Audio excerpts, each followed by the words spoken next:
अस्सलाम वालेकुम एवरीवन, उम्मीद करती हूँ आप लोग सब ठीक ठाक होंगे।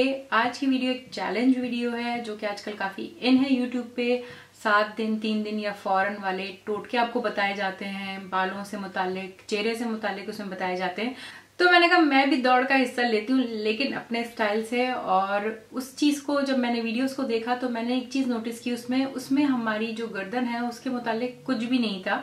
इस चीज़ को अक्सर एक तरफ रख दिया जाता है, बक्से में बंद कर दिया जाता है, या जो भी कहें वो आप वीडियोस में देखें या आप खुद देखें अपने आप से। आप अपने बालों को ध्यान रख रहे होते हैं, टोटके कर रहे होते हैं, चेहरे पे कर रहे होते हैं, लेकिन गर्दन को आप बिल्कुल ही भूल जाते हैं। मैंने अपनी बहुत सी वीडियोस में आपको कहा है कि इस चीज का ध्यान रखा करें, क्योंकि गर्दन का अगर आप ध्यान नहीं रखेंगे तो ये इस तरह है जैसे सफेद कपड़े पे एक धब्बा हो और वो फौरन नुमाया होता है। और आपको पता है लोग अपने अल्फाज क्या, जुबान क्या, कुछ भी नहीं चुबाते और फौरन फड़क से बाहर आ जाता है जो कि उन्होंने बोलना होता है। तो वो बुरा लगता है, लेकिन गलती फिर हमारी भी है कि हम उस चीज का ध्यान क्यों ना रखें जो कि नुमाया है, जिस तरह के हमारा चेहरा।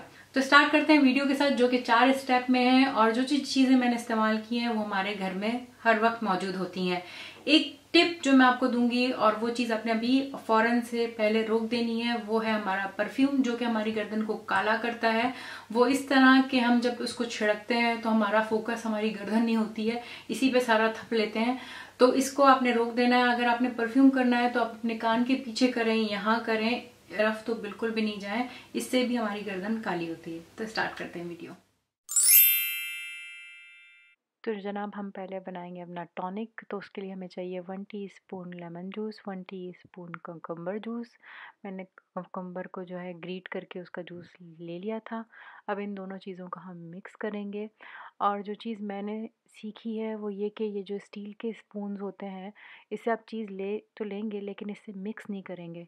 आपके पास अगर लकड़ी का चम्मच नहीं है तो टूथपिक आपकी बेस्ट फ्रेंड होनी चाहिए। कोई भी टोटका आप अपने पे इस्तेमाल कर रहे हैं उसको मिक्स करने के लिए। उसकी जो तासीर होती है वो अच्छी नहीं होती स्टील की, जो चीज़ आप अपने चेहरे या जिस्म पे लगा रहे होते हैं। उसके बाद हम अच्छे से जो है इसको साफ़ करेंगे, जैसे कि हम जो है अपनी डस्ट और जो भी गंदगी है, मेकअप है, वो सब हटाने के लिए। आप देखेंगे क्योंकि लेमन में जो है वाइटनिंग प्रॉपर्टीज़ होती हैं, तो वो आपकी गर्दन को एकदम से साफ़ भी करेगा। और दूसरा ये कि जो सारी मैल मिट्टी है वो उसको निकाल देगा। स्क्रब बनाने के लिए हम लेंगे ओट्स, जिसको जो भी कहते हैं, और ये काफ़ी मोटे होते हैं तो इसको पीस लीजिएगा। मैंने पीस लिया था। 1 टेबलस्पून मैंने इसका लिया है। और 1.5 टीस्पून जो है मैंने दही का लिया है। इन दोनों चीज़ों को आप मिक्स करेंगे।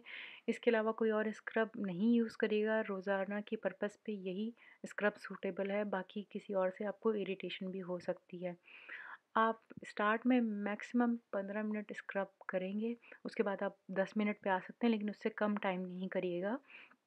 और आगे मैं ये कर रही हूँ, लेकिन अगर मैंने दिखाया नहीं है तो पीछे के हिस्से को आपने नहीं भूलना। बाज़ दफ़ा बंदे की गर्दन जो है आगे से काली नहीं होती, लेकिन पीछे से बहुत ज़्यादा काली होती है। तो अच्छे से स्क्रब करने के बाद हम इसको जो है एक तौलिया, जो नीम गर्म पानी में हमने निचोड़ा हुआ होगा, उससे साफ़ कर लेंगे, क्योंकि वॉश करने जाने की ज़रूरत नहीं है। अभी हमने और भी स्टेप करने हैं, तो बार बार धोने से के बजाय किसी तौलिए या कपड़े की मदद से अपने गर्दन को साफ़ कर लें।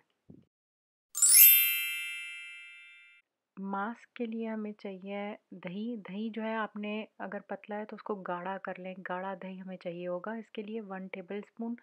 उसके अलावा मैंने लिया है ये बेकिंग पाउडर, अच्छी सी एक। आपने मोटी चुटकी नहीं है तो फिर 2 चुटकी तो आप भर भर के लेंगे, उसको आप इसमें डाल लेंगे। अब देखिए मैं आपको दिखा रही हूँ, वुडन स्पून के साथ मैं इसको मिक्स कर रही हूँ। जब आप इसको मिक्स करेंगे तो आप देखेंगे ये जो है ना फूलता जाएगा। आप देख सकते हैं मैं मिक्स करती जा रही हूँ तो ये क्रीमी सा टेक्सचर इसका हो गया। बड़े मज़े का टेक्सचर होता है, ऐसे खा नहीं सकते हैं लेकिन देखने में बहुत अच्छा लगता है। तो अच्छे से जो है आपने अपनी गर्दन पे इसको लगा लेना है। और ये जो है इस तरह क्रीमी टेक्सचर हो गया है, और हमारा जो दही था वो भी थिक था। तो यह एक क्रीम की तरह आपके गर्दन पे लग जाएगा। देखिए मैं पीछे की तरफ भी लगा रही हूँ। इस चीज़ को आपने बिल्कुल भी नहीं भूलना है। पीछे भी ज़रूर लगाएं, क्योंकि पीछे गर्दन अक्सर काली होती है और हाथ नहीं जाता, तो किसी से हेल्प ले लें, लेकिन पीछे ज़रूर लगाइएगा। जब इतनी मेहनत कर रहे हैं तो अच्छे से चीज़ लगी होनी चाहिए। 10 मिनट तक हम इसको रखेंगे और उसके बाद हम इसको धो लेंगे। आप नहाना चाहें तो नहा भी सकते हैं इस स्टेप पे। तो जनाब सीरम के लिए हम लेंगे आलमंड ऑयल, 1 टीस्पून इसलिए दिखा रही हूँ ताकि आपको अंदाज़ा हो कि मैंने कितना लिया है। उसके अलावा 1 टीस्पून ही मैंने एलोवेरा जेल लिया है।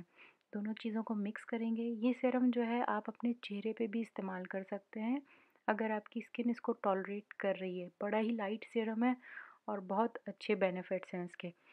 अब आपका टाइम शुरू होता है कि आप अपनी गर्दन के साथ जितनी मोहब्बत जता सकते हैं जताएं, वो आपको दुआएं देगी।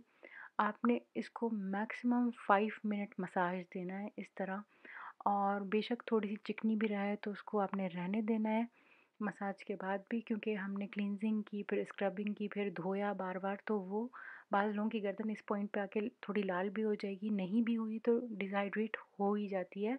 तो आप इसका सीरम का मकसद एक तरह से आपने मॉइस्चराइज और हाइड्रेट करना है, और नरिश तो ये होगी होगी इसके साथ। तो वाला ये हो गया हमारा ट्रीटमेंट। तो जनाब ये थी मेरी वीडियो, उम्मीद करती हूँ आपको पसंद आएगी। अगर ट्राई करेंगे तो प्लीज़ फीडबैक ज़रूर दीजिएगा, शेयर करें और सब्सक्राइब करना भूलेंगे नहीं। मिलते हैं नेक्स्ट वीडियो में। अल्लाह हाफिज़।